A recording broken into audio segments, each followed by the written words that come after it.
Hi மக்கள், நீங்கள் பார்த்து பெஸ்ட்டையும் பேசும்போது தான் இன்றைக்கி மீடியாவில் rise and fall of Ubisoft தான் பார்க்க போகிறோம். அதை பார்க்க போய் நம்ம சேனல் சப்ஸ்கிரைப் பண்ணதான் மறக்காமல் சப்ஸ்கிரைப் பண்ணிக்கோங்க. சரி வாங்க இப்போ நம்ம வீடியோக்குள்ளே போகலாம். முதல்ல என்ன பார்க்க போகிறோம், யூபிசாஃப்டோட ஹிஸ்ட்ரியை பார்க்க போகிறோம். 1986 ஃப்ரான்ஸில் குல்லிமாண்ட் அப்படிங்கிற பேர் சேர்ந்து தான் யூபிசாஃப்டோட கம்பெனி ஆரம்பிச்சிருப்பாங்க. ஆரம்பத்தில் அவங்க வந்து கேம்ஸ் தான் ப்ரொடியூஸ் பண்ணல. எப்படி ஆரம்பித்தாங்க, முதல்ல டிஸ்ட்ரிபியூஷன் கம்பெனியாக தான் ஆரம்பித்தாங்க. குறிப்பிட்டு சொல்லணும்னா ஈயோட கேம்ஸை இவங்க தான் ஃப்ரான்ஸில் டிஸ்ட்ரிபியூட் பண்ணாங்க. 1990s என்ன பண்ணுறாங்கன்னா, நாமே கேம் டிஸ்ட்ரிபியூட் மட்டும் பண்ணோம், நாமளே கேம் தேய்ச்சி ரிலீஸ் பண்ணலாம் அப்படி சொல்லி யூபிசாஃப்ட் ரிலீஸ் பண்ண முதல் கேம் என்னென்னா ரைமேன்னு சொல்லலாம். 1995 அந்த கேமில் இருக்க கேரக்டருக்கு வந்து கை இருக்காது, கால் இருக்காது, ஒரு அனிமேஷன் மியூசிக் வச்சு ஹிட்டு கொடுத்தானே சொல்லலாம் யூபிசாஃப்ட் முதல் கேமை. 2001 தான் யூபிசாஃப்ட் வந்து சொந்தமாக அவங்களுக்கு தனியாக ஒரு ஸ்டூடியோ உருவாக்குனாங்கன்னே சொல்லலாம். அதுக்கப்புறம் 2003 Prince of Persia Sands of Time அப்படியே கேம் ரிலீஸ் பண்ணிப்பாங்க. அந்த கேம் கொடுக்குற பசில் டைம் டிவைண்ட் அப்படிங்கிற புதுசாக சிஸ்டத்தை இன்ட்ரடியூஸ் பண்ணிப்பாங்க. இப்போ கேமுக்கு காம்பேக்டு பார்க்கோரு கேமுக்கு ஸ்டோரி எல்லாமே பக்காவாக கொடுத்தாங்கன்னு சொன்னேன். பக்காவாக கொடுத்ததுனால என்னமோ தெரில, கேம் பயங்கர ஹிட் ஆகிடுச்சு. அதுவும் யூபிசாஃப்டோட பெரிய ப்ராஜெக்டை பண்ணலான்னு யோசிக்கிறாங்க. அதுதான் அசாசின் கிரீட் ஃப்ரான்ச்சைஸ். இப்போ அசாசின் கிரீட் ரிலீஸ் பண்ணுறாங்க, பயங்கர ஹிட் ஆகிடுச்சுன்னு சொன்னேன். காரணம் அந்த கேமில் டிஃப்ரெண்ட்டாக நிறைய விஷயத்தை இன்ட்ரடியூஸ் பண்ணியிருப்பாங்க. ஆரம்பத்தில் இந்த கேம் விளையாடும்போது எக்ஸ்பீரியன்ஸே வேறு மாதிரி இருக்குன்னே சொல்லலாம். ஏன்னா கேமுக்கு ஸ்டெல்த்து கீழே பயங்கரமாக இருக்குன்னே சொல்லலாம். முக்கியமாக ஹிண்டர் பேர்ட் வச்சு இந்த போடுற ஸ்டெல்த்து கீழே செம்மையாக எக்ஸ்பீரியன்ஸாக இருக்கும். இப்போ கேமுக்கு பார்க்கோடு எல்லாமே யூபிசாஃப்ட் செம்மையாக இருந்திருக்கும். ஸ்டோரியும் நல்லா இருந்திருக்குன்னே சொல்லலாம். இந்த கேமில் முக்கியமாக கிராஃபிக்ஸும் நல்லா இருந்திருக்குன்னே சொல்லலாம். ஸோ அதனால் அந்த கேம் பயங்கரமாக ஹிட்டு குடிச்சுனே சொல்லலாம் யூபிசாஃப்ட்டு. அதுவும் அடுத்தடுத்து அசாசின் கிரீட் கேம்ஸும் ஹிட்டு குடிச்சுனே சொல்லலாம். அசாசின் கிரீட் 2லேயும் கேம் பிளேயில் எந்த விதமான காம்ப்ரமைஸும் பண்ணியிருக்க மாட்டாங்கன்னு சொல்லலாம் யூபிசாஃப்ட்டு. ஸ்டோரி பயங்கரமாக இருந்திருக்கும். இப்போ அடுத்த அசாசின் கிரீட் கேம் ரிலீஸ் பண்ணது தான் பிரதர்ஹுட். இந்த கேமில் ஸ்டோரியும் சரி, கேம் பிளே மெக்கானிசமும் சரி, எல்லாமே வேறு லெவலில் இருந்திருக்குன்னே சொல்லலாம். அதுக்கப்புறம் அசாசின் கிரீட் ரெவல்யூஷன், அதுலேயும் வேறு லெவலில் இருந்திருக்குன்னே சொல்லலாம். கேம் பிளே ஆகட்டும், கான்செப்ட் வித்தியாசமாக இருந்திருக்கும். புதுசாக நிறையா கொண்டு வந்திருப்பாங்கன்னு சொல்லலாம் அசாசின் கிரீட் ரெவல்யூஷனில். அதுக்கப்புறம் 2012 FARC 3ன்னு ஒரு கேம் ரிலீஸ் பண்ணியிருப்பாங்க. அந்த கேம் பங்கமாக இருந்துக்குன்னே சொல்லலாம். ஆனால் அந்த கேம் பயங்கரமாக ஸ்டோரி ஸ்ட்ராங்காக இருந்துக்குன்னே சொல்லலாம். இந்த கேமோட வில்லனே வேறு லெவல்னு சொல்லலாம். FARC சீரீஸ்லேயே பெஸ்ட் வில்லன் யாருன்னா அந்த வாஸ் தான் சொல்லலாம். அந்த கேமில் ஸ்டோரி நல்லா கொடுத்துருப்பாங்க, காம்பேக்டும் நல்லா இருந்திருக்கும், கிராஃபிக்ஸும் நல்லா பண்ணியிருப்பாங்க, எல்லா பீஸும் இருக்கிற மாதிரி ஆப்டிமைசேஷனும் நல்லா பண்ணியிருப்பாங்கன்னு சொல்லலாம் யூபிசாஃப்ட். அப்போ ஜங்கிளில் போய் நம்ம அனிமல்ஸை ஹண்ட் பண்ண பொருள் வச்சு நம்ம பிடிச்சி கிராஃப்டிங் பண்ணுறது அப்படின்னு சொல்லி யூபிசாஃப்ட் நிறையா கான்செப்ட் அடிமை கொடுத்து அந்த கேமை பயங்கரமாக ஹிட்டு குடிச்சுன்னே சொல்லலாம். அந்த கேம் ஹிட்டாக இருந்தது இன்னும் முக்கியமான காரணம்னா அந்த கேமுக்குள்ளே ஏகப்பட்ட வெப்பன்ஸ் இருக்குன்னே சொல்லலாம். விதேசமாக ஏகப்பட்ட வெப்பன்ஸ் இருக்குன்னே சொல்லலாம். ஒரு பெஸ்ட்டு ஃபயர் மெக்கானிசமே சொல்லலாம் அந்த கேமில். முக்கியமாக அந்த கேமில் நீங்கள் வண்டியை ஓட்டும் போதே ஒரு டிஃப்ரெண்ட்டாக எக்ஸ்பீரியன்ஸாக இருக்குன்னே சொல்லலாம்.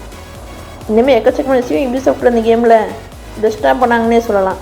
அதுவும் யூபிசாஃப்ட் அடுத்த தலைமுறை கேம் என்னென்னா அசாசின் கிரீட் பிளாக் ஃப்ளாக்னே சொல்லலாம். ஏன்னா அந்த கேமில் ஷிப் ஓட்டுறதே நல்லா இருக்குன்னே சொல்லலாம். ஷிப்பு ஓட்டுறது மட்டும் இல்லை, ஷிப்பு வச்சு நம்ம ஃபைட் பண்ணுறது, இந்த மாதிரி நிறைய நல்ல விஷயம் பண்ணிப்பாங்கன்னு சொல்லலாம் யூபிசாஃப்ட்டு. ஷிப்பை அப்கிரேட் பண்ணுறது, இப்போ வேல் ஹண்ட் பண்ணுறது, இன்னும் எக்கச்சக்கமான கான்செப்ட் யூபிசாஃப்ட் அறிமுகப்படுத்தி இந்த கேம் வேறு லெவலில் கொடுத்துருப்பாங்கன்னு சொல்லலாம். கேமும் பயங்கரமாக ஹிட்டுன்னு சொல்லலாம். இப்போ அடுத்து யூபிசாஃப்ட் யூஸ் பண்ண முக்கியம் கேம் என்னன்னா FAR Cry 4னே சொல்லலாம். FAR Cry 4 யூபிசாஃப்ட் செதுக்கிப்பாங்கன்னே சொல்லலாம். இந்த கேமுக்கு ஒவ்வொரு டீட்டெயிலிங்கும் அந்தளவுக்கு அருமையாக இருக்குன்னே சொல்லலாம். கேமோட கிராஃபிக்ஸு, ஆப்டிமைசேஷனு எல்லாமே வேறு லெவலில் வந்துருக்குன்னே சொல்லலாம். கேம் பிளே ஆகட்டும், இப்போ டிஃப்ரெண்ட் வெரைட்டி ஆஃப் வெப்பன்ஸ் எல்லாமே வேறு லெவலில் பண்ணியிருப்பாங்கன்னு சொல்லலாம். இந்த கேமில் ஹண்டிங் மெக்கானிசம் நல்லா இருந்திருக்குன்னு சொல்லலாம். அப்புறம் இந்த கேமில் புதுசாக நிறைய கான்செப்ட் அறிமுகப்படுத்தியிருப்பாங்க. இந்த கேமில் ஹிமாலயாவை அழகாக காமிச்சிருப்பாங்கன்னு சொல்லலாம் யூபிசாஃப்ட் வந்து. அப்புறம் கேமோட ஸ்டோரி பயங்கர ஸ்ட்ராங்காக இருந்திருக்குன்னே சொல்லலாம். அதுக்கும் யூபிசாஃப்ட் யூஸ் பண்ண அடுத்த கேம்ஸ் வேலை ஹிட்டுன்னே சொல்லலாம். வாட்ச் டாக்ஸு, அதுக்கும் இந்த டிவிஷன் சொல்லி ஏகப்பட்ட கேம்ஸ் கொடுத்து ஹிட் பண்ணாங்கன்னே சொல்லலாம். இந்த யூபிசாஃப்ட் ஹிட்டு கொடுத்து எப்படி ஃபால் ஆனாங்க தான் இப்போ நம்ம பார்க்க போகிறோம். த ஃபால் ஆஃப் யூபிசாஃப்ட் 2014 அப்புறம் யூபிசாஃப்ட் ஃபால் ஆன முக்கியமாக காரணம் என்னென்னா கேமுக்குள்ளே இருக்கிற மைக்ரோ டிரான்சாக்ஷன்ஸ்னே சொல்லலாம். முக்கிய யூபிசாஃப்ட் வந்து வாட்ச் டாக்ஸ் ட்ரெயிலரில் மிகப்பெரிய கோக்குமாக்கு வேலை பண்ணாங்கன்னே சொல்லலாம்.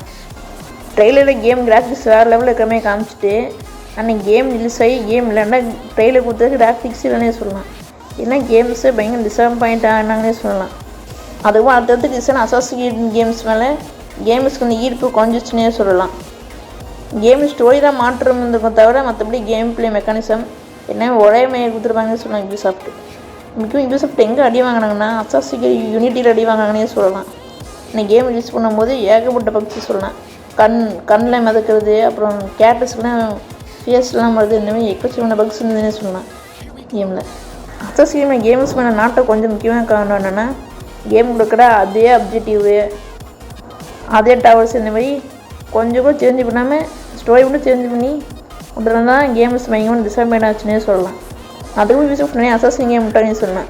ஆனால் விட்ட எல்லா கேமும் அவங்க எதிர்பார்த்தளவுக்கு போகிறேன்னே சொல்லலாம். அதுக்கப்புறம் மைக்ரோ டிரான்சாக்ஷனே சொல்லலாம். உடனே எந்த கேமில் கொண்டு வந்தாங்கன்னா Tom Clancy Ghost Recon Breakpoint ஒரு கேம் இருக்கும். அந்த கேமில் யூபிசாஃப்ட் பயங்கரமாக மைக்ரோ டிரான்சாக்ஷனை ப்ரொமோட் பண்ணாங்கன்னே சொல்லலாம். பியர் டு வின் ஆப்ஷனை யூபிசாஃப்ட் பயங்கரமாக இம்ப்ளிமெண்ட் பண்ணாங்கன்னே சொல்லலாம். அந்த கேமில் யூபிசாஃப்ட் EA மாதிரி பயங்கரமாக பியர் டு வின்னை ப்ரொமோட் பண்ணி அவன் கேமில் புகுத்திங்கன்னாங்கன்னே சொல்லலாம். இதனால் இந்த கேமர்ஸ்லாம் பயங்கரமாக டிசப்பாயிண்ட் ஆகி யூபிசாஃப்ட்டை பயங்கர கிரிட்டிசம் வச்சாங்கன்னே சொல்லலாம்.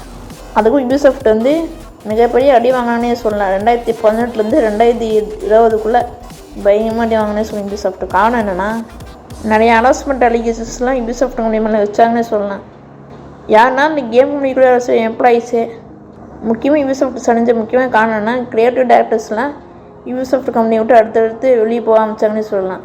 இதனால் கேம் கம்பெனிக்கு வந்து டெவலப்பர்ஸை பயங்கர டிமோட்டிவேட் ஆகுனே சொல்லலாம். நிறைய டெவலப்பர்ஸ் யூபிசாஃப்ட் கம்பெனி விட்டு லெஃப்ட் ஆகிட்டாங்கன்னே சொல்லலாம். இந்த க்ரியேட்டிவ் டேரக்டரில் முக்கியமான டேரக்டர் யாருன்னா மைக்கேல் அன்சேல். இவர் யாருன்னா இவர் வந்து நம்ம ஆரம்பத்தில் சொன்னால ரைமேனோட கேமு, அந்த கேம் க்ரியேட் பண்ணதே இவர் தான். அவரே கேம் கம்பெனி விட்டு லெஃப்ட் ஆகிட்டாங்கன்னு சொல்லலாம். காரணம் இந்த கேம் கம்பெனி வந்து டாக்ஸிக்கான கல்ச்சர்னே சொல்லலாம். ஆனால் யூபிசாஃப்ட் வந்து புதுசாக எந்த ஐடியாவும் இல்லை, இருக்க கேம்ஸே வச்சு ஓட்டான்னு பார்த்தாங்க யூபிசாஃப்ட்டு. அப்புறம் ஏஐயை வச்சு ஸ்டோரி ரைட் பண்ணதாகட்டும், இந்த மாதிரி எக்கச்சக்கமான அலிகேஷன்ஸ் வச்சாங்க. உதாரணத்துக்கு 2017 ஸ்கல் அண்ட் போன்ஸோட கேமு ஷோகேஸ் பண்ணியிருப்பாங்க.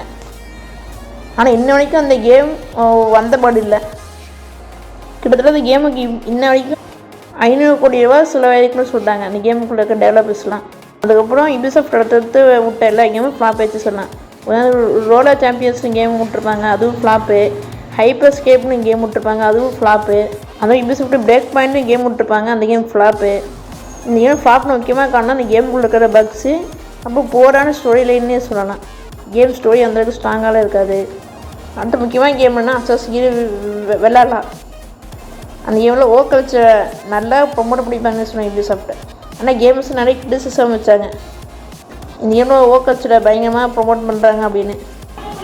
இப்படி இருந்து இவ்வளோ கீழ் யூபிசாஃப்ட் எப்படியா மேலே கொண்டுடலாம் அப்படின்னு ட்ரை பண்ணிட்டு இருக்காங்கன்னே சொல்லலாம். அந்த வகையில் 2024 கம்பேக் கொடுக்க மாதிரி கேம் ரிலீஸ் பண்ணியிருப்பாங்க. அது என்ன கேம்னா Prince of Persia the lost crown. இது ஒரு 2D கேம் தான். 2D கேமாக இருந்தாலும் கேமில் கேரக்டரைசேஷனு ஸ்டோரி பழைய எப்படி யூபிசாஃப்ட் பயங்கரமாக ஸ்ட்ராங்காக கொடுத்தாங்கன்னே சொல்லலாம். அந்த கேமில் டைட்டான காம்பேக்டு இந்த மாதிரி பயங்கரமாக இந்த கேம் விட்டாங்கன்னு சொல்லலாம். விட்டதான் கேம் போச்சு, நல்லா போச்சுன்னே சொன்னாங்க யூபிசாஃப்ட்டுக்கு.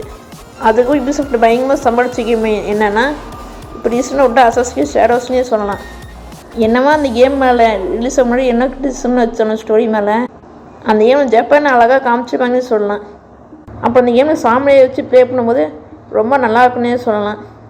ரொம்ப வருஷம் வச்சு அசாசின் கிரீடில் பயங்கரமாக தரமான கேம் என்ன கேட்டிங்கன்னா அசாசின் கிரீட் ஷேடோஸ்னே சொல்லலாம். யூபிசாஃப்ட் கொஞ்சமான கேம்ஸ் விட்டாலும் நல்லா தரமாக வரணுன்னு சொன்னேன் யூபிசாஃப்ட்.